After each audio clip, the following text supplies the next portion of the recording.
에스더서를 마치고 다시 에스라로 돌아왔습니다. 에스더에서 에스라로 책이 바뀌었고 또 세월이 흘러서 지나갔고 장소도 바사의 수산궁에서 유다의 예루살렘으로 바뀌었습니다. 시대나 연대가 에스라서를 이해하는데 절대적으로 중요한 것은 아니지만 그래도 스토리를 파악하고 흐름을 이해하는 데 도움이 되니까 제가 시대나 연대를 잠깐만 정리해서 설명드려 보겠습니다. 유다가 바벨론에게 망한 것이 주전 586년이었습니다. 유다는 나라가 패망하기 전부터 바벨론에게 시달렸고 나라가 패망하기 전에 이미 포로로 끌려가기를 2번이나 했고 나라가 패망과 동시에 3번째 포로로 끌려갔고 그렇게 포로로 끌려가서 포로 생활을 70년을 했습니다. 유다를 멸망시킨 바벨론이 제국으로서 오래오래 창대할 줄 알았는데 너무나 허망하게 불과 100여 년 만에 새로운 제국 바사에게 패망했습니다. 그렇게 바벨론이 패망할 때 반대로 하면 바사가 승리하여 유다를 접수한 것이 주전 538년입니다.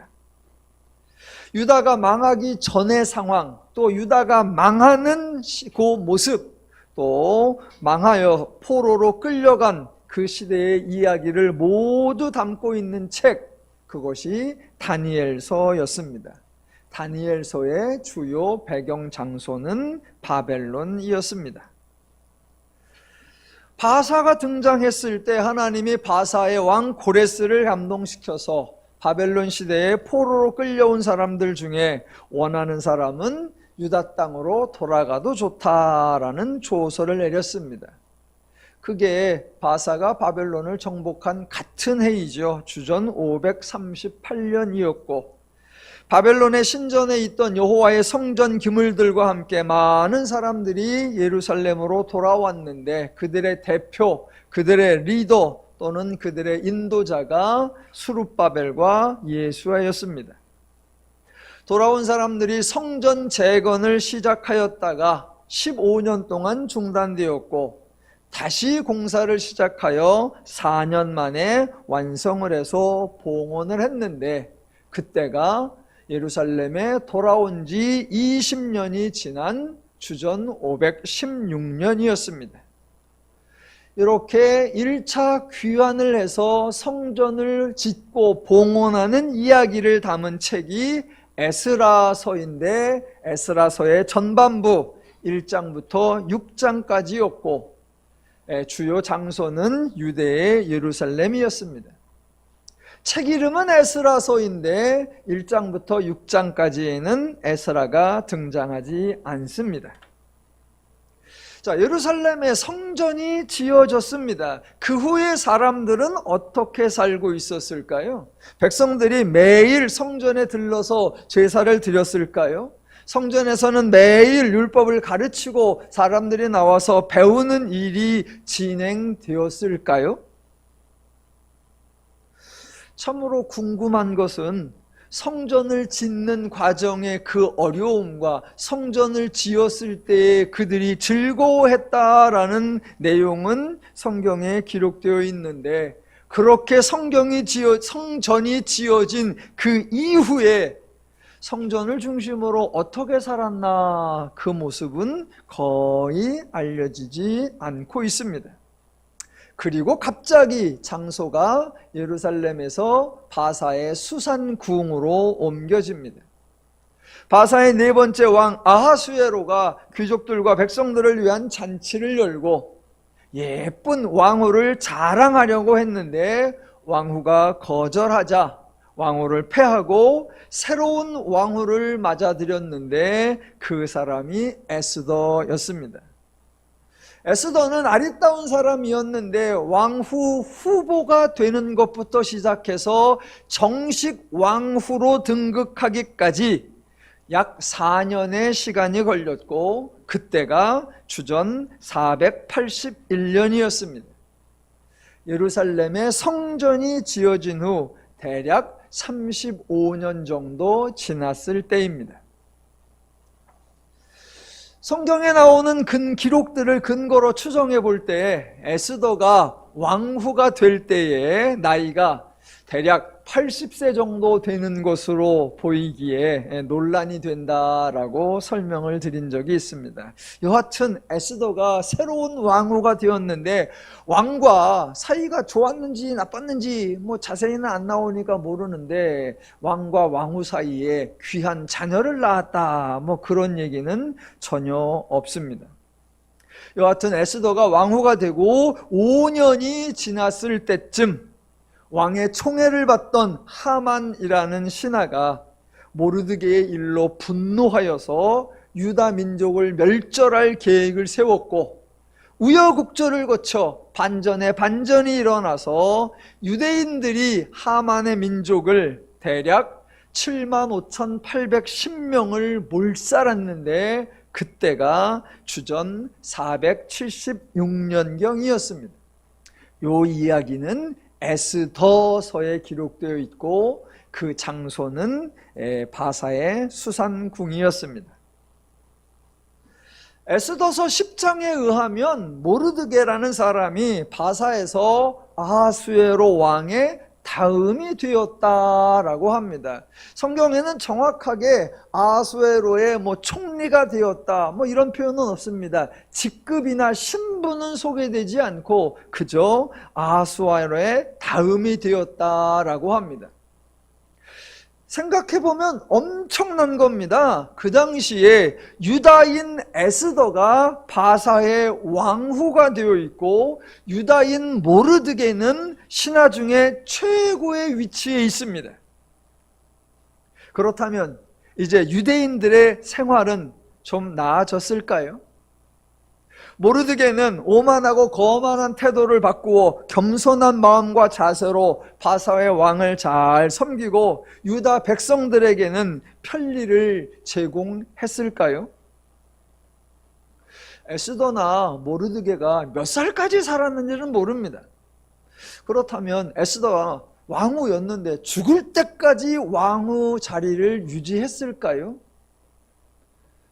아하수에로가 툭 하면 마음에 안 들다고 왕후 바꿔치는데 에스더도 중간에 바뀐 거 아닌가? 끝까지 갔나? 모르드게가 왕의 다음이라고 했는데 죽을 때까지 그 신분을 유지했나?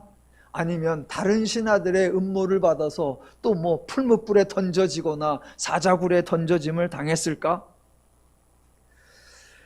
그런 얘기는 성경에 나오지 않으니까 모릅니다. 여하튼 에스더가 왕후가 됐고 모르드게가 왕의 다음이 된 그 이후에 세월이 또 한 10년 정도 흘러서 책은 에스더서에서 에스라로 바뀌고 장소는 바사의 수산에서 예루살렘으로 바꾸어 오늘 에스라 7장이 시작되는 겁니다.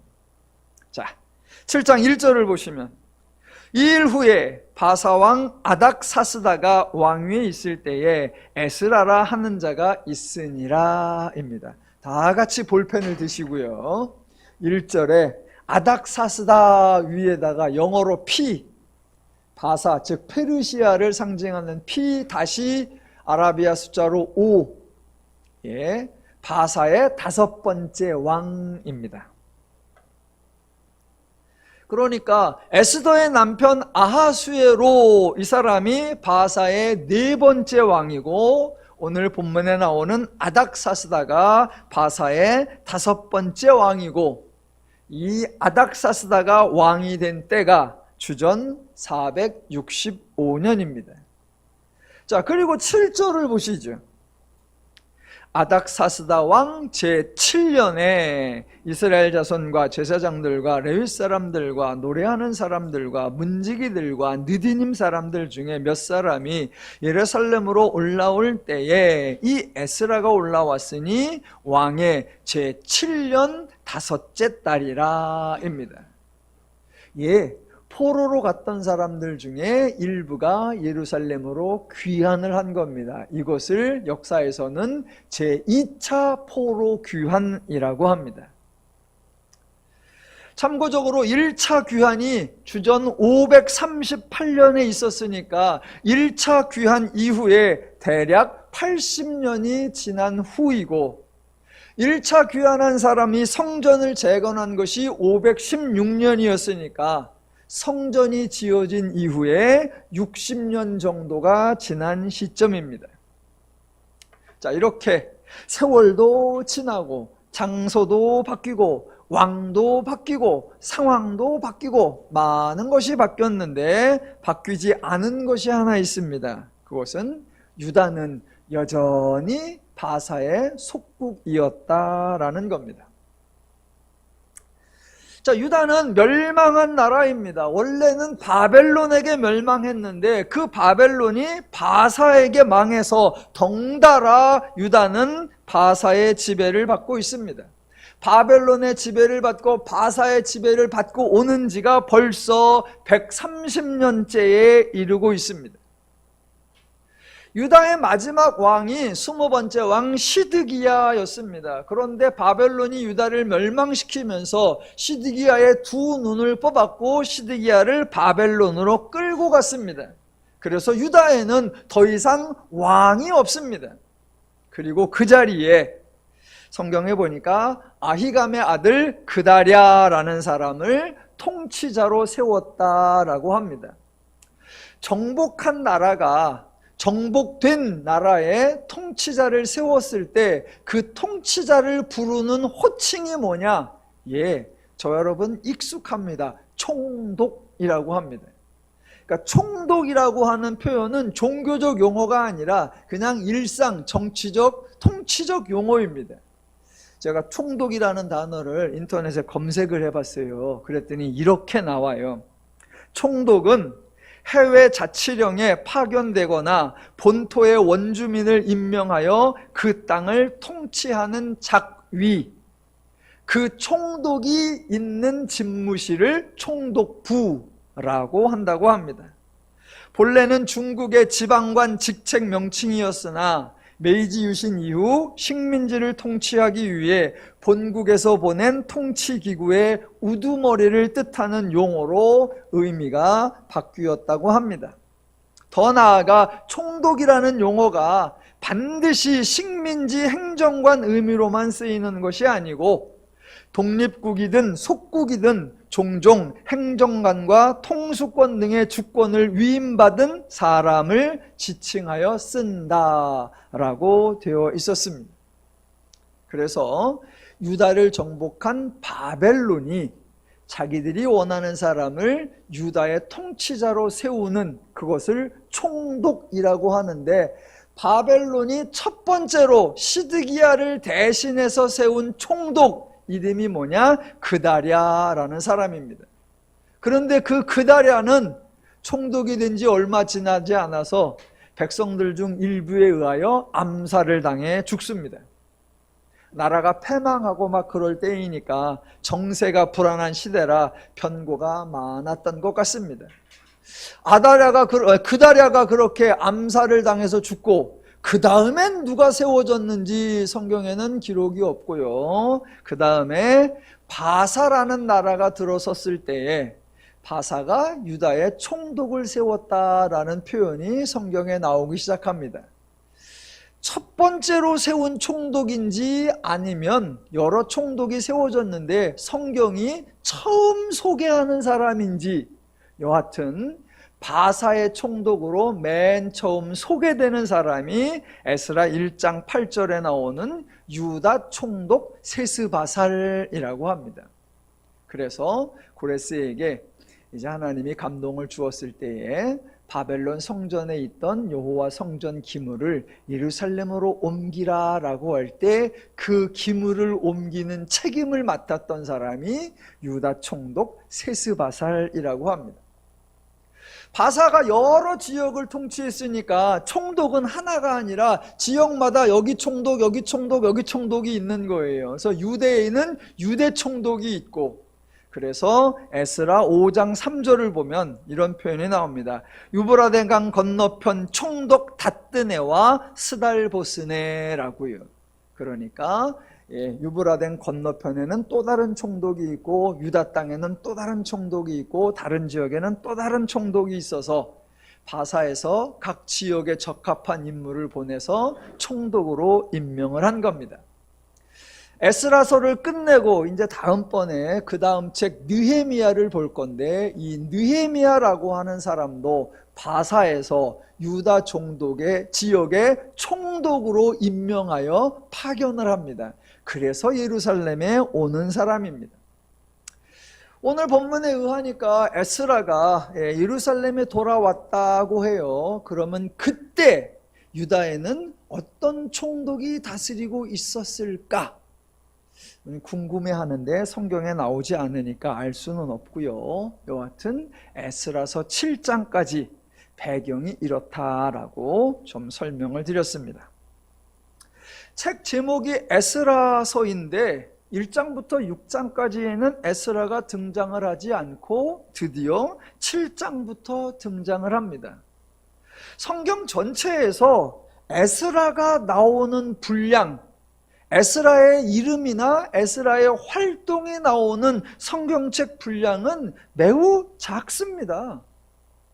에스라서가 총 10장인데 그 중에 1장부터 6장까지는 안 나오고요. 기껏해야 7장, 8장, 9장, 10장에 나오고요. 그 다음에 느헤미야가 총 13장인데 13장 중에 에스라가 활동하는 모습은 느헤미야 8장과 느헤미야 12장 여기만 나옵니다. 그래서 성경 전체에서 에스라에 대한 소개와 활동이 기록된 것은 불과 6장의 뿐입니다. 달랑 6장이에요. 그런데 오늘날 기독교에서 에스라라고 하는 사람 아주 유명하고 영향력이 셉니다. 기독교 단체들 중에서 에스라라는 이름을 사용하는 학교, 선교단체, 교육기관 많이들 있습니다. 에스라에 대해서는 정작 소개하는 그 활동을 기록한 분량이 얼마 되지 않는데 왜 오늘날 사람들은 에스라를 그렇게 좋아하고 에스라라는 이름을 그렇게 많이 쓸까? 그 이유는 에스라에 대한 소개가 아주 강력하게 나오고 에스라가 한 행동이 아주 파격적이기 때문입니다. 저 여러분은 도대체 뭐라고 소개하고 에스라가 어떤 활동을 했나 한번 살펴볼 겁니다. 우선 에스라에 대한 소개 엄청납니다. 일단 족보가 나옵니다. 족보. 읽어봤는데 제가 다시 한번 읽을게요. 7장 1절 중간부터. 에스라라 하는 자가 있느니라. 그는 스라야의 아들이요 아사랴의 손자요 힐기야의 증손이요 살룸의 현손이요 사독의 5대 손이요 아히두베의 6대 손이요 아마랴의 7대 손이요 아사랴의 8대 손이요 무라요스의 9대 손이요 스라히야의 10대 손이요 우시엘의 11대 손이요 붓기의 12대 손이요 아비수아의 13대 손이요 비느하스의 14대 손이요 엘르아셀의 15대 손이요 대제사장 아론의 16대 손이라 입니다. 우리나라도 족보를 꽤나 중시하고 내가 본이 어디고 무슨 파의 몇 대 손이다 라고 하는데 그저 몇 대 손이다 라고 하지 자기 조상 족보 16대까지 아는 분 이거 참 드문 경우예요. 제가 성경을 많이 읽었는데 물론 뭐 다 일일이 점검하고 비교해 본 건 아닌데 성경을 읽어보면서 어떤 사람에 대한 소개에서 이렇게 조상을 많이 나열하는 거 이게 성경 전체에서 두 번째로 긴 것 같아요. 두 번째로 가장 소개를 길게 하는 건 여러분 잘 아시는 대로 마태복음 1장 1절에 나오는 아브라함과 다윗의 자손 예수 그리스도의 계보라 이러고 나오죠. 물론 에스라는 말 그대로 혈연적 족보예요. 그래서 16대 조상까지 올라가는 거고 예수님의 경우는 혈연적인 족보가 아니라 그리스도의 계보, 그래서 열례되어 열례되더라 라고 나오죠. 그래서 혈연적 족보와 그리스도의 계보라는 차이는 있지만 여하튼 한 사람에 대하여 이렇게 가문을 16대 조상까지 쫙 소개하는 거, 성경에 거의 드문 엄청난 소개입니다. 또 에스라에 대해서 다양한 소개가 나오는데 소개가 엄청나요. 6절 보실까요? 이 에스라가 바벨론에서 올라왔으니 나라는 바사이고 바사라는 나라의 바벨론이라는 지역에서 예루살렘으로 왔다는 거예요. 이 에스라가 바벨론에서 올라왔으니 그는 이스라엘 하나님 여호와께서 주신 모세의 율법에 익숙한 학자로서 그의 하나님 여호와의 도우심을 입음으로 왕에게 구하는 것은 다 받는 자. 와우. 하나 더 보시면 11절. 여호와의 계명의 말씀과 이스라엘에게 주신 율례 학자요 학자 겸 제사장인 에스라라고 합니다. 소개가 한 사람에 대한 소개치고는 어마어마합니다. 너무 멋있게, 너무 신실하게, 너무 대단하게, 너무 거창하게 소개가 되어 있습니다. 그래서 이 소개를 읽는 많은 분들이 에스라에 대해서 오해를 하는 겁니다. 자, 소개가 뭐라고 되어 있느냐? 이스라엘의 하나님 여호와께서 주신 모세의 율법에 익숙한 학자라고 하니까 이러면 에스더는 율법에 정통하구나 라고 생각을 하는 거예요. 이렇게 정통하니까 그래서 10절 에스라가 여호와의 율법을 연구하여 준행하며 율례와 규례를 이스라엘에 가르치기로 결심하였더라. 그래, 맞아. 여호와의 율법에 이렇게 정통하니까 이렇게 말씀 연구를 잘해서 이렇게 가르치는 훌륭한 율법 교사 또는 율법의 모범적인 사람이구나. 성경이 이렇게 우리에게 에스라를 소개하는구나 라고 착각하고 오해합니다. 여러분이 혹시라도 에스라에 대하여 존경하고 에스라를 대단한 인물로 평가하고 있었다면 오늘부터 서너 번에 걸쳐 에스라에 대한 평가를 확 뒤집어 보겠습니다. 에스라에 대하여 제가 이런 식으로 설교를 하고 과연 교계에서 살아남을 수 있을지는 저도 걱정인데 한번 같이 해보겠습니다. 자, 얼마 전에 제가 다니엘서 강해를 했었는데요. 그때도 유다가 패망하기 이전 또 유다가 패망할 때 그 시대의 유다의 신앙, 유다의 종교에 대하여 제가 여러 차례 반복적으로 많이 설명을 했었습니다. 그때 결론이 뭐였냐? 유다는 여호와를 섬기지 않았다. 유다는 거의 여호와를 따르지 않았다. 대제사장이든 율법사이든 말씀에 순종하지 않았다라고 했습니다. 그래서 나라가 망했고 그래서 왕과 신하들과 백성들이 포로로 끌려갔고 그 포로들 중에 한 명이 다니엘이다라고 했었습니다. 그래서 다니엘이 포로로 끌려갔을 그때 다니엘은 신앙이 좋았을 수가 없다라고 강력하게 주장했었습니다. 왜요? 여호와 신앙을 가르치는 곳이 없었기에 다니엘이 여호와 신앙을 배울 수가 없었다, 이거였습니다.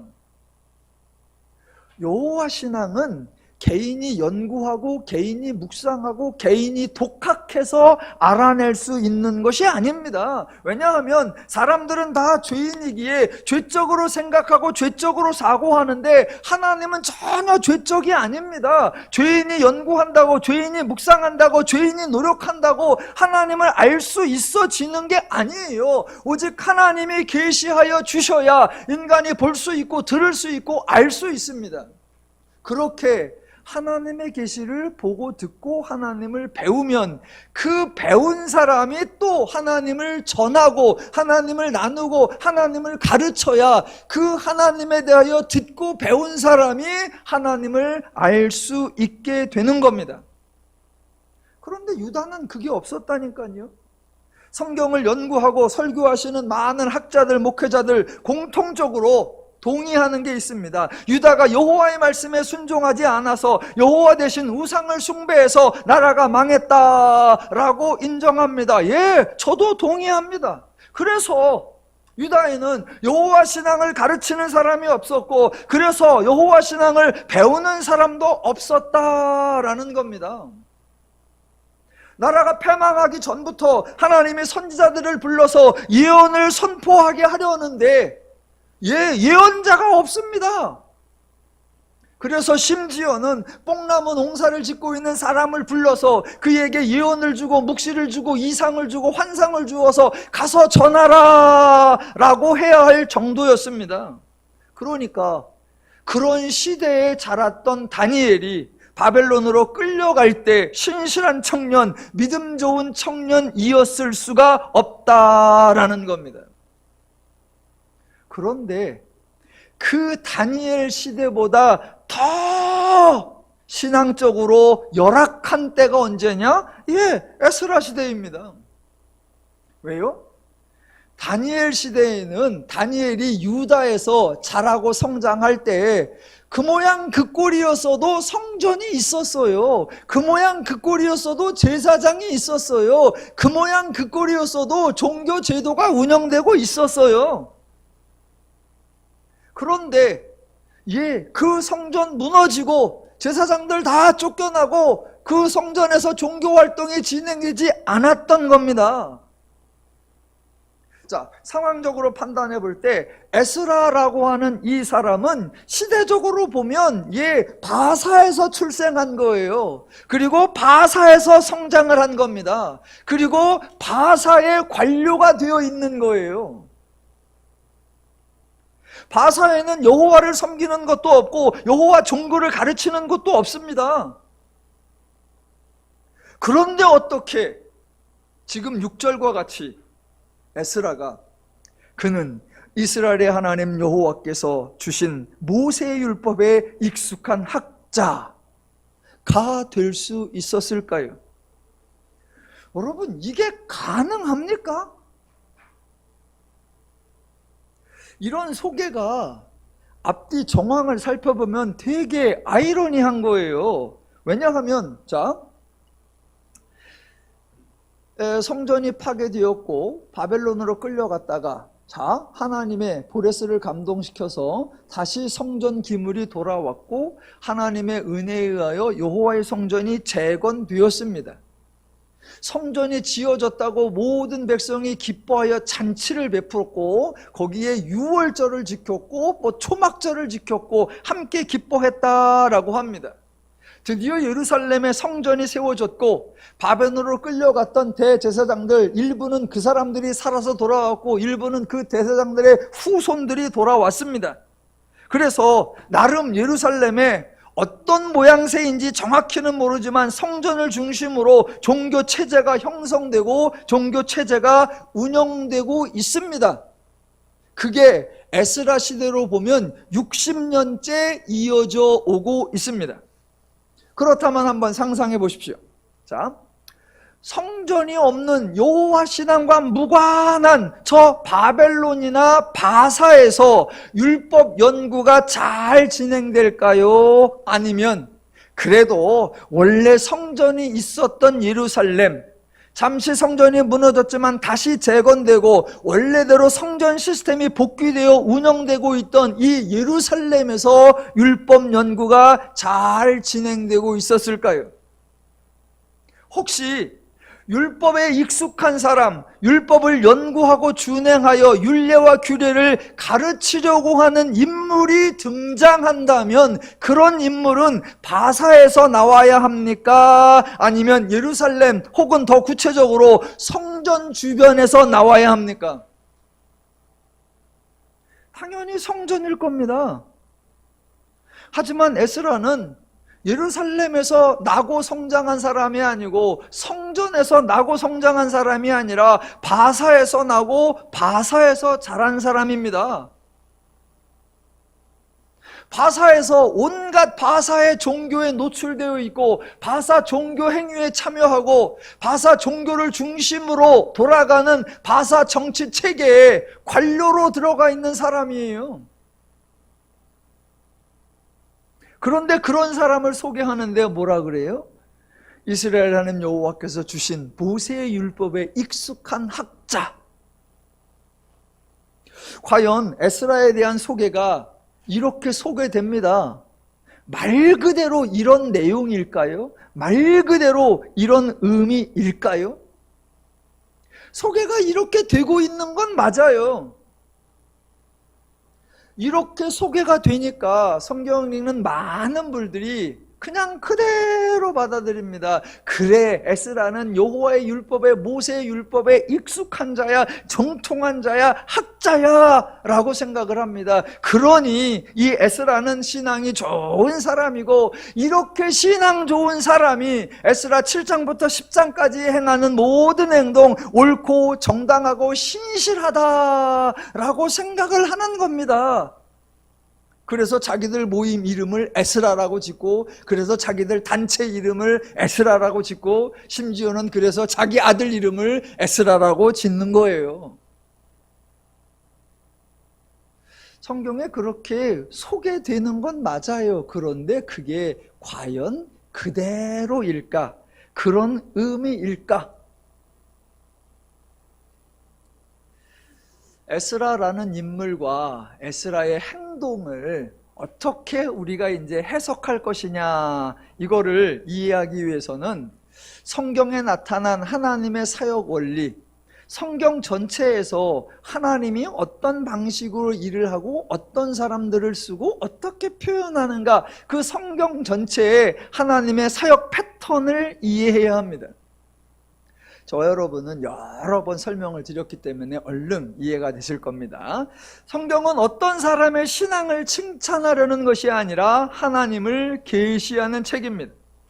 하나님의 사역은 전적으로 죄인들에게 하나님을 알게 하기 위한 계시 사역인데, 기억나시죠? 하나님의 계시 사역에는 세 가지 특징이 있다 그랬습니다. 첫 번째, 사람들이 생각하기에 불가능해 보이는 사건을 진행하고, 사람들 생각하기에 저 사람은 안 돼, 다른 사람은 다 돼도 저 사람은 안 돼 라고 하는 부적합한 사람을 사용하고, 사용하는 방법도 꼭 도무지 이루어질 것 같지 않은 그런 방법만 사용한다라는 겁니다.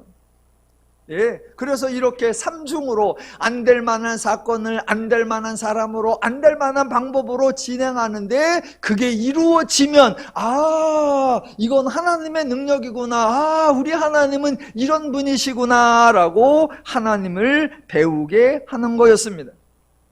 그래서 성경에 나오는 인물들, 하나님이 선택하고 하나님이 사용하는 인물들은 사람들이 딱 보기에 신앙 좋은 인물, 믿음이 좋은 사람, 모두가 보기에 인정받고 존경받는 사람, 그런 사람 없습니다.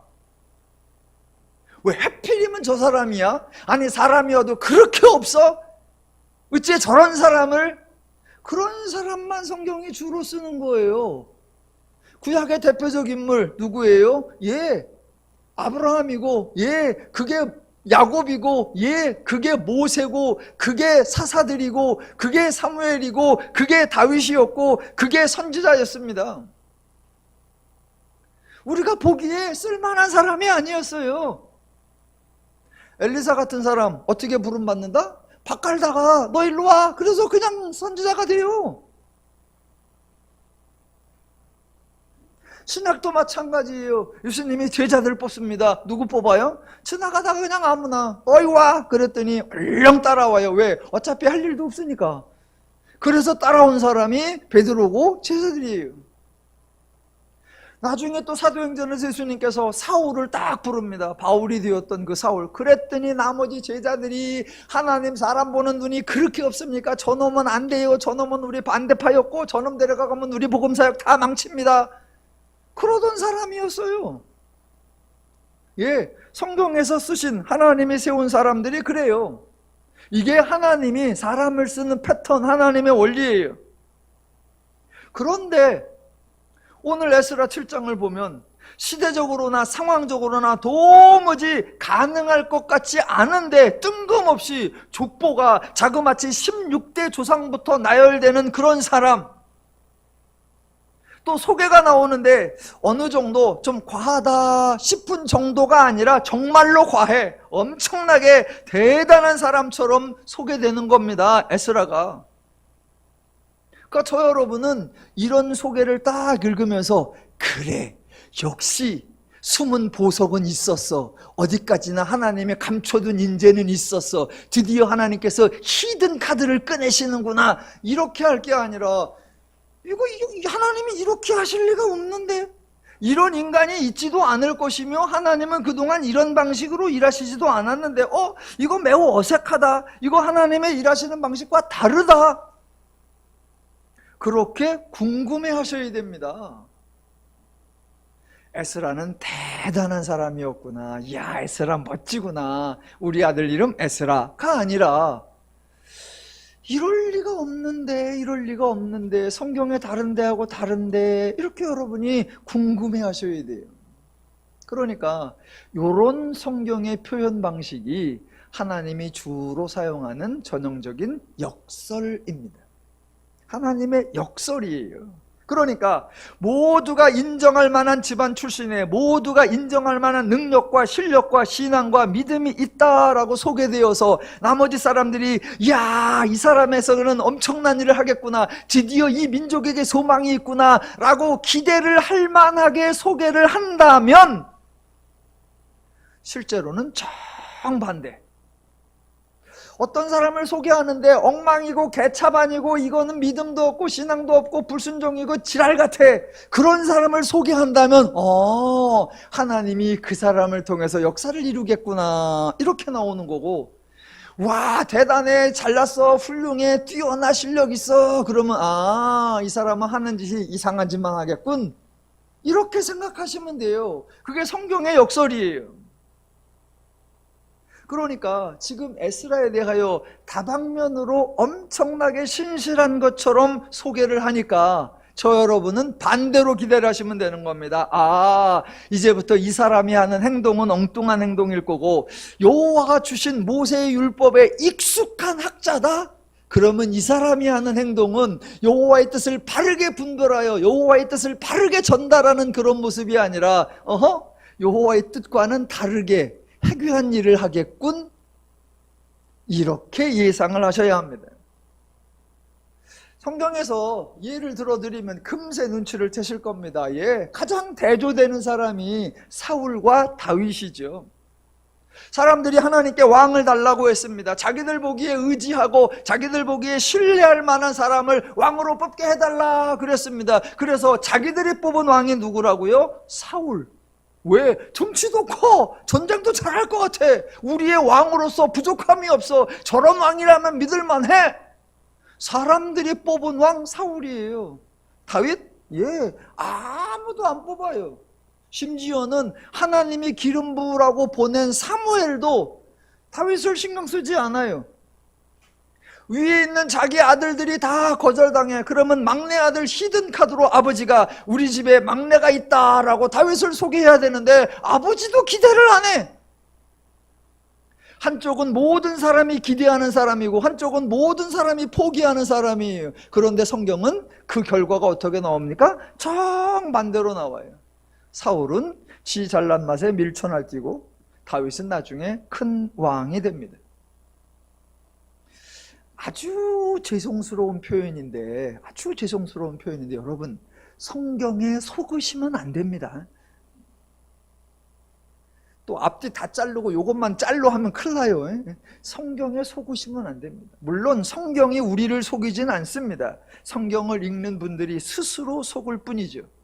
그러니까 성경을 읽을 때 우리 하나님은 죄적 원리와 다르다, 우리 하나님은 죄인들의 생각으로는 역설적인 그런 표현, 그런 사역을 하신다, 그래서 우리 하나님은 죄인들과는 구별된, 즉 거룩하신 분이다 라는 사실을 기억하시면서 본문을 읽으셔야 합니다.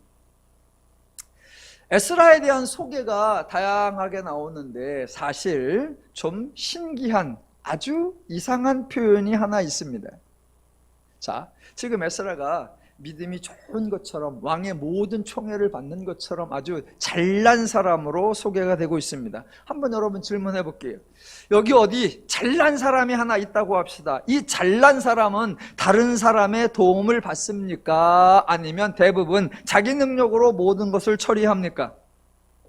잘났다는 건 그만큼 잘한다는 것이고 당연히 다른 사람의 도움이 필요 없습니다. 반대로 혹시 누군가의 도움을 받는 사람이라면 그 사람은 뭔가 부족한 것이 있는 사람입니다. 부족하니까 도움을 받지요. 성경의 대표적 사례, 잘난 사람 대표, 사울이죠. 사울 덩치가 컸습니다. 그리고 실제 전쟁도 잘했습니다. 나가기만 하면 다 이깁니다. 전쟁을 잘하니까 사울이 누군가에게 도움을 청하지 않습니다. 사무엘의 도움을 구하지 않고요. 더 나아가 하나님의 도움도 구하지 않아요. 왜? 그런 거 없어도 나 혼자 충분해. 그리고 실제 전쟁 나가서 다 이겨요. 종종 오해하십니다. 사울이 전쟁 나갔다가 하나님 말씀에 불순종해서 왕에게서 쫓겨났다. 안 쫓겨났어요. 사울은 죽을 때까지 왕이었습니다. 그리고 사울은 죽을 때까지 전쟁에서 지지를 않아요. 다 이겨요. 다 이겨. 누군가의 도움이 필요하지 않아. 그러니까 사무엘이 내가 올 때까지 기다리라 그러는데 기다리긴 뭘 기다려. 안 오니까 아이 관둬라. 그리고 지가 제사 드리고 지가 나가서 전쟁해. 그래놓고 이겨버려. 다 이깁니다.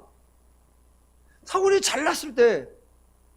그러다가 이제 세월이 지나니까 이제 사울도 기운이 빠지죠. 그러니까 전쟁할 힘이 없어. 그러니까 그때서 뭐 한다? 이제 도움을 청하려고 무당도 찾아가고 술사도 찾아가고. 근데 아무도 말을 안 해줘. 그러니까 신접한 여인에게 변장하고 가서 사무엘을 들어 올려라 뭐 이런 것도 하고. 잘 나가는 사람은 도움을 구하지 않습니다.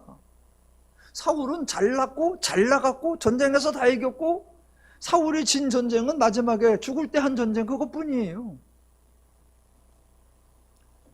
반대로 다윗은 처음에 등장할 때 잘 나가는 사람이 아니었습니다. 막내 아들이었죠. 소년이었죠. 목동이었습니다. 장수가 아니었습니다. 덩치도 크지 않고 싸움에도 자신이 없었습니다.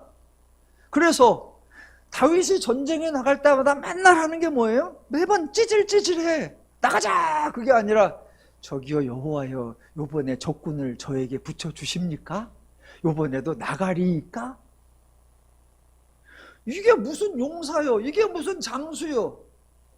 늘 나가기 전에 새 가슴이야. 그래가지고 늘 이번에도 갈까요 말까요? 하나님께서 늘 대답해 줘야 돼. 나가라. 요번에도 적군을 내 손에 붙이니라. 그러니까 그 전쟁에서 이기고 돌아올 때마다 성경에 뭐라고 합니까? 여호와께서 다윗으로 하여금 이기게 하셨더라 라고 해요. 다윗의 실력, 다윗의 전략으로 이긴 것이 아니라 하나님의 도우심의 결과이죠. 늘 도움을 청합니다. 왜? 자기가 약하니까.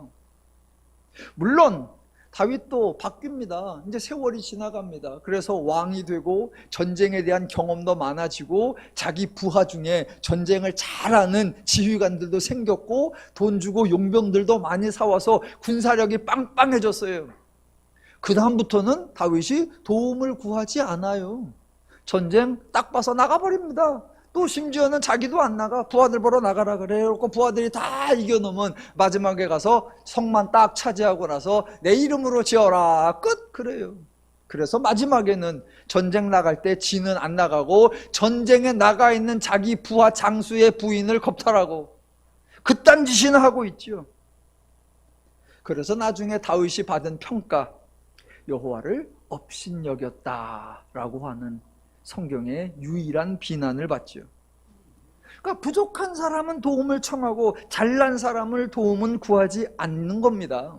자, 그런데 오늘 에스라에 대한 소개, 사람들은 다 에스라에 대한 엄청난 소개만 주목한단 말입니다. 16대까지 조상들이 나오고 여호와의 율법에 익숙한 자고 왕에게 구하는 것마다 다 받는 자이고 그런 것만 생각해요. 그러나 오늘 본문이 주려고 하는 힌트 6절 후반부, 그의 하나님 여호와의 도우심을 입음으로 왕에게 구하는 것은 다 받는 자이더니 9절 중간부, 하나님의 선한 손에 도우심을 받아. 예, 이거예요. 기독교 신앙, 여호와 신앙에서 사람들이 가장 착각하고 사람들이 가장 오해하는 게 뭐냐? 하나님은 은혜를 주십니다. 하나님은 도움을 주세요. 근데 사람들은 상을 받았다라고 착각하는 겁니다. 상이 아니에요. 도움이고 은혜예요. 하나님의 은혜, 말 그대로 은혜죠. 은혜란 자격이 없는 사람에게 무조건적으로 베풀어 주시는 하나님의 선물. 그래서 하나님의 은혜를 받았다라는 건 하나님의 도움을 받은 거예요. 근데 우리는 어떤 사람이 하나님의 은혜를 받았다라고 하면 어머, 그 사람이 신앙이 좋았나 봐, 믿음이 좋았나 봐, 와, 신실했나 봐, 충성했나 봐, 하나님을 위해서 헌신을 다했나 봐, 그래서 하나님께 큰 은혜를 받았네 라고 착각한단 말입니다. 아니요. 하나님이 은혜를 주셨다, 하나님이 도움을 주셨다는 것은 그 사람이 잘해서 상을 주었다는 의미가 아니라 하나님이 도와주지 않으면 그 사람이 할 수 없을 것 같아서 하나님이 친히 역사하셨다라는 겁니다. 그러니까 그 사람을 칭찬하는 표현이 아니라 하나님의 선하심, 하나님의 자비하심, 하나님의 일하심을 강조하는 표현입니다. 지금 에스라가 나왔는데 속국 유다 출신의 관료입니다. 그런데 바사 왕에게 구하는 것은 다 받는 자라고 합니다. 이게 어떻게 가능합니까? 이야, 에스라가 지혜롭고 현명하고 유능하고 탁월하고 왕이 일을 맡기기만 하면 얼마나 척척척 잘하는지 바사의 왕 아닥사스다가 홀딱 반해가지고 이 에스라에게 하는 말, 네가 원하는 건 무엇이든지 말하라, 네가 말하기만 하면 나라의 절반이라도 내어주겠노라. 그렇게 바사의 왕이 지금 에스라를 총애하고 있는 그런 장면 아닙니다. 아니에요. 반대로 하나님이 보시기에 에스라가 얼마나 신실하고 얼마나 율법을 잘 지키며 얼마나 믿음의 보인을 보이는지 하나님이 너무 이뻐서 에스라야, 내가 너를 복주지 않으면, 내가 너를 상 주지 않으면 누구를 주겠니? 내가 상을 직접 주는 것보다 네가 원하는 거 바사에게 구하기만 해라. 그럼 내가 다 주도록 바사의 마음을 홀딱 뒤집어 놓을 테니까 너 말만 해, 말만. 너처럼 믿음 좋은 애를 내가 못 봤으니 다 주겠노라. 그런 장면이 아니다라는 겁니다.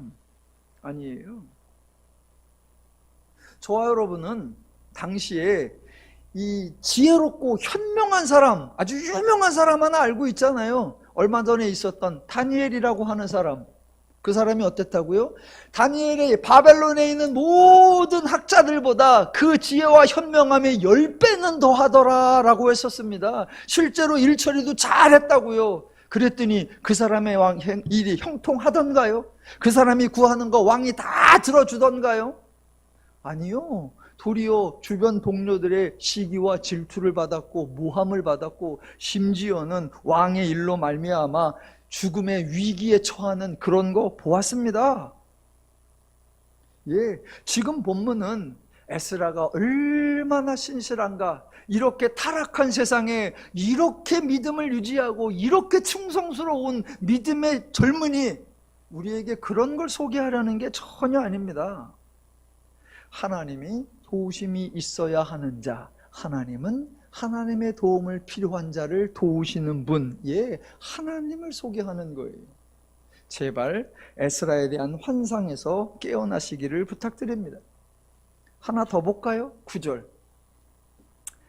첫째 달 초하루에 바벨론에서 길을 떠났고 하나님의 선한 손에 도우심을 입어 다섯째 달 초하루에 예루살렘에 이르니라 입니다.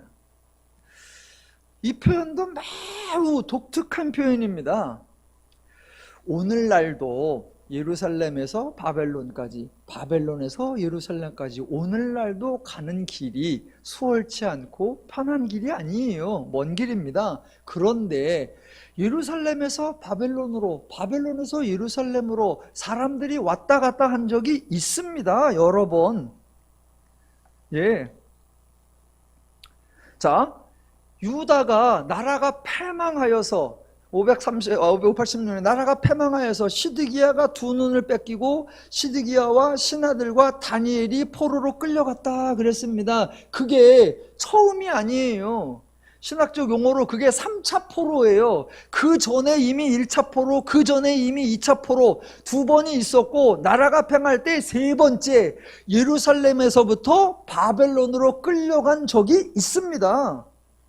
그렇게 포로로 끌려가는 거니까 준비가 잘 되었을 리가 없고 가는 길이 순탄했을 리가 없습니다. 그런데도 하나님의 선한 손의 도우심 없이도 바벨론에 잘 도착을 했어요. 그렇게 세 번씩이나 끌려갔고요. 또 반대로, 자, 대략 80년 전에 바사왕 고레스가 조서를 내려서 포로동 일중의 일부가 예루살렘으로 돌아가라, 1차 귀환이 있었습니다. 자, 왕이 조서를 내렸죠. 무슨 조서? 돌아가고 싶은 사람 돌아가도 된다. 허락을 한 거지. 왕이 조서를 냈을 뿐이지 그 귀한 자들을 우대했을 리가 없습니다. 4만 명 정도 되는 것으로 보이는데 그들에게 특별한 교통편을 마련해 주거나 편리한 숙박시설을 제공해 주었을 리가 없습니다. 그저 바벨론에 살다가 고향에 돌아가고 싶은 사람들이 이런저런 어려움을 극복하며 예루살렘에 도착했을 겁니다. 하나님의 선한 도우심 없이도 모두 예루살렘에 도착을 했어요. 그게 벌써 4번씩이나 있었어요. 그런 일이. 이번에가 5번째 에스라 차례입니다. 여러분, 에스라는 개인적으로 임의로 향수병에 시달려서 고향 땅으로 돌아가고 싶어서 그래서 예루살렘으로 돌아오는 거 아니에요. 다음 주에 살펴볼 건데 에스라 7장 11절부터 26절까지는 뭐냐면 바사의 왕 아닥사스다가 바사의 관료 에스라에게 내리는 왕의 조서예요. 조서. 그러니까 에스라는 바사의 관료이고 아닥사스다의 왕명을 받아 왕의 사신의 신분으로 예루살렘으로 행차를 한 거예요. 행차. 이 사람이 어떤 사람이라고요? 왕에게 구하는 것은 다 받는 자이더니, 이런 사람이 공적 업무를 위해 출장을 가니까 바사가 제공할 수 있는 모든 수단과 방법 다 동원했을 겁니다. 그동안 4차례나 왕복했던 다른 사람들과에 비하면 가장 편안하고 가장 수월하고 가장 안전했을 겁니다. 그런데 그동안 4번에는 한 번도 없던 표현이 이번 에스라 때에 나옵니다. 바벨론에서 출발하여 예루살렘으로 돌아왔다. 어떻게 해요? 하나님의 선한 손에 도우심을 입어입니다.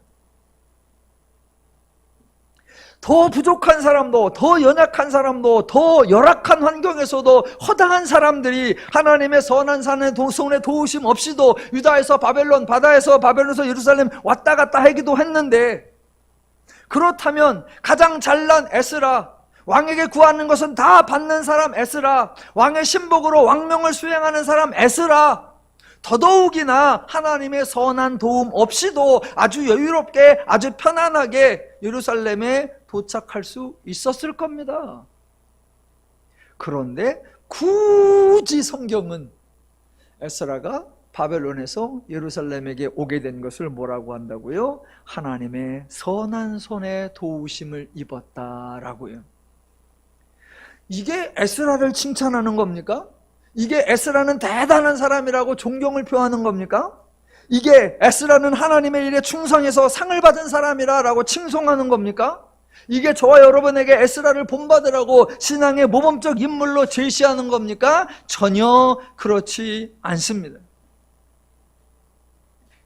다시 한번, 성경은 우리에게 어떤 사람을 소개하는 게 아니에요. 누구를 닮으라고 하지 않아요. 성경은 언제나 하나님을 계시하는 거예요.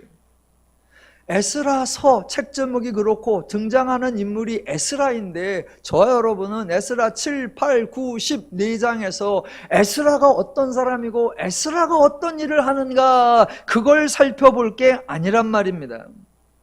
물론 살펴볼 거예요. 그런데 에스라가 얼마나 잘했나, 에스라가 얼마나 위대한 일을 했나, 에스라가 얼마나 엄청난 역사를 이루었나, 그걸 볼 것이 아니라, 아이고 그렇게 잘난 것처럼 소개하더니, 그렇게 대단한 것처럼 소개하더니, 그렇게 말씀에 정통한 것처럼 소개하더니 하는 짓이 엉뚱하구만. 하는 짓이 전부 다 하나님의 뜻과는 다르네.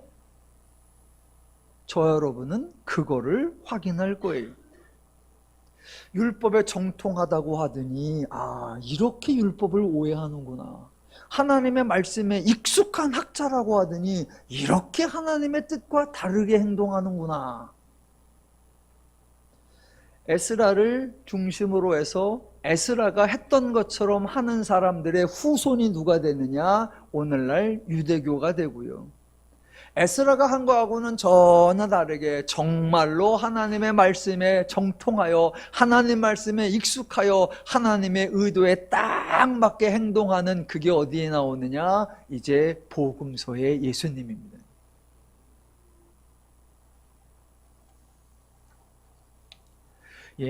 에스라를 왜 이렇게 소개할까? 성경의 역설, 하나님의 계시 사역의 원리를 이해하셔야 합니다. 마지막으로 하나만 정리하겠습니다. 제가 하나님을 소개할 때 자주 사용하는 표현, 우리 하나님은 일하시는 하나님이십니다.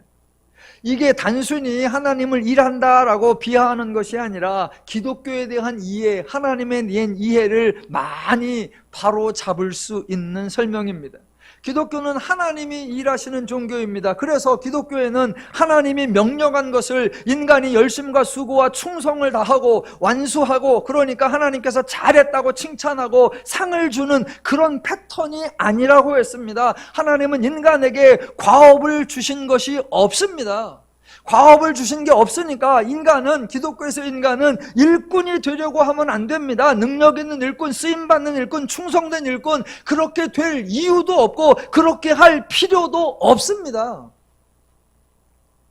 그런데 우리는 하나님은 통치자로서 인간에게 명령하시고 그 명령한 일을 해내려고 하니까 하나님께서는 잘난 사람, 유능한 사람, 탁월한 사람, 실력 있는 사람을 뽑으시고 우리도 그런 사람이 되기 위하여 준비해야 된다, 희생해야 된다, 엉뚱한 논리가 나오고. 아니요, 기독교는 그런 패턴하고 완전히 달라요.